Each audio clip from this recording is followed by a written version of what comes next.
Assalamualaikum warahmatullahi wabarakatuh. Kami dari kelompok 2 dengan anggota Al-Syafida Sabita Alendra Sukma, Dahayuna Erli Dayanati, Fadila Yumna Fatimah, Inaya Zahwa Prahesti, dan Hairunisa Luna Rizky Amelia. Di sini kami akan mempresentasikan mengenai sistem hukum dan peradilan di Indonesia. Menurut Undang-Undang Dasar Negara Republik Indonesia tahun 1945 Pasal 1 Ayat 3, bahwa negara Indonesia adalah negara hukum.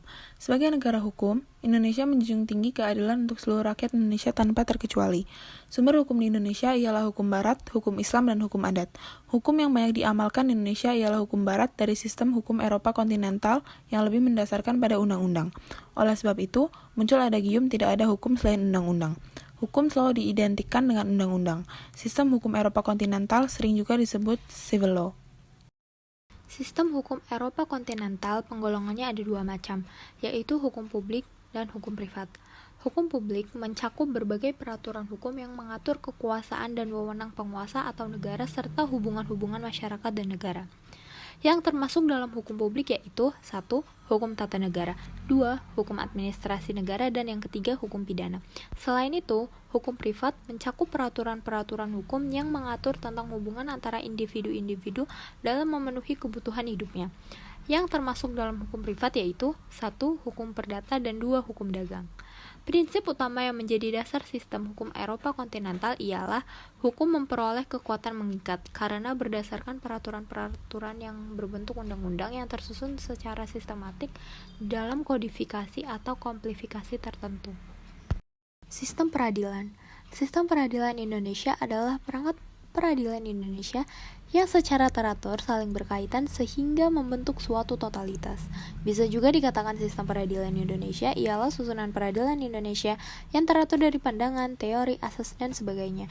Dan arti peradilan adalah suatu proses yang dijalankan di pengadilan yang berhubungan dengan tugas memeriksa, mengadili, dan memutus perkara. Sedangkan pengadilan adalah badan atau instansi resmi yang melaksanakan sistem peradilan berupa memeriksa, mengadili, dan memutus perkara. Sistem peradilan Indonesia menganut sistem peradilan Belanda yang menganut sistem peradilan Eropa kontinental walaupun sudah ada modifikasi. Begitu juga hukum Indonesia masih mengadopsi hukum Belanda yang mendasarkan pada Kitab Undang-Undang Hukum Pidana (KUHP Pidana) dan Kitab Undang-Undang Hukum Perdata (KUHP Perdata). Untuk mewujudkan negara hukum, maka Indonesia memiliki lembaga-lembaga peradilan. Lembaga-lembaga peradilan berfungsi memberi keadilan bagi setiap pencari keadilan. Lembaga peradilan merupakan lembaga yang dibentuk oleh pemerintah Indonesia untuk memutus perkara pidana dan perdata dalam rangka penegakan hukum. Lembaga peradilan sejatinya dibentuk untuk menjamin, melindungi, dan memastikan kebebasan dan hak-hak asasi yang dimiliki oleh setiap rakyat Indonesia ditegakkan. Selain itu, untuk mencegah tindakan sewenang-wenang dalam menjalankan proses hukum. Dalam menjalankan tugas, lembaga peradilan menganut asasi jujur, bebas, dan tidak memihak sesuai UU Nomor 8 Tahun 1981. Berikut ini adalah susunan sistem peradilan di Indonesia. Mahkamah Agung atau MA. Mahkamah Agung dan Mahkamah Konstitusi dalam sistem peradilan di Indonesia adalah peradilan tertinggi di Indonesia, Supreme Court. Juga merupakan pemegang kekuasaan kehakiman. Dalam trias politika ada lembaga eksekutif, legislatif, dan yudikatif.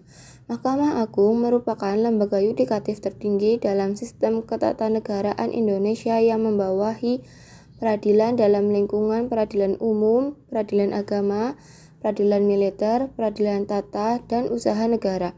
Sebagai pengadilan negara tertinggi, Mahkamah Agung merupakan pengadilan kasasi yang bertugas membina keseragaman dalam penerapan hukum melalui putusan kasasi dan peninjauan. Kembali menjaga agar semua hukum dan undang-undang di seluruh wilayah negara RI ditetapkan secara adil, tepat, dan benar. Tugas Mahkamah Agung: membina keseragaman dalam penerapan hukum melalui putusan kasasi dan peninjauan kembali atau PK, dan menjaga agar semua hukum dan undang-undang di seluruh wilayah NKRI diterapkan secara adil, tepat, dan benar. Wewenang Mahkamah Agung: memeriksa dan memutus pada tingkat pertama dan terakhir semua sengketa tentang kewenangan mengadili PK putusan pengadilan yang telah memperoleh kekuatan hukum tetap. Fungsi Mahkamah Agung. Fungsi pengawasan. Mahkamah Agung mempunyai fungsi pengawasan tertinggi terhadap 1. Jalannya peradilan di semua lingkungan peradilan.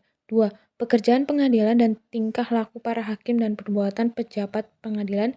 3. Meminta keterangan tentang teknis peradilan dan memberi peringatan, teguran, dan petunjuk yang diperlukan tanpa mengurangi kebebasan hakim.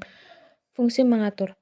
Mahkamah Agung mempunyai fungsi mengatur yaitu kelancaran penyelenggaraan peradilan dan dapat membuat peraturan acara sendiri bila dianggap perlu untuk mencukupi hukum acara yang sudah diatur undang-undang. Fungsi Mahkamah Agung. Fungsi administratif. Mahkamah Agung berwenang mengatur tugas serta tanggung jawab, susunan organisasi, dan tata kerja kepaniteraan pengadilan.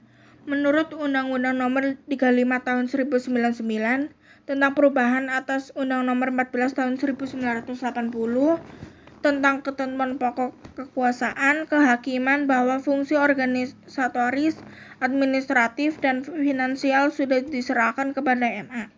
Tetapi realitanya sampai saat ini masih di bawah wewenang Kementerian Hukum dan HAM. Fungsi nasihat.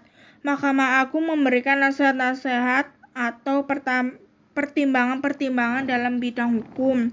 Memberikan nasihat-nasihat atau pertimbangan-pertimbangan dalam bidang hukum kepada lembaga tinggi negara lain, memberikan pertimbangan kepada presiden selaku kepala negara, meminta keterangan dari dan memberikan petunjuk kepada pengadilan di semua lingkungan peradilan. Peradilan khusus. 1. Peradilan anak. 2. Peradilan niaga. 3. Peradilan HAM. 4. Peradilan tindak pidana korupsi. 5. Peradilan industrial. 6. Peradilan pajak. Sekian dari kelompok kami, semoga bermanfaat. Kurang lebihnya mohon maaf. Wassalamualaikum warahmatullahi wabarakatuh.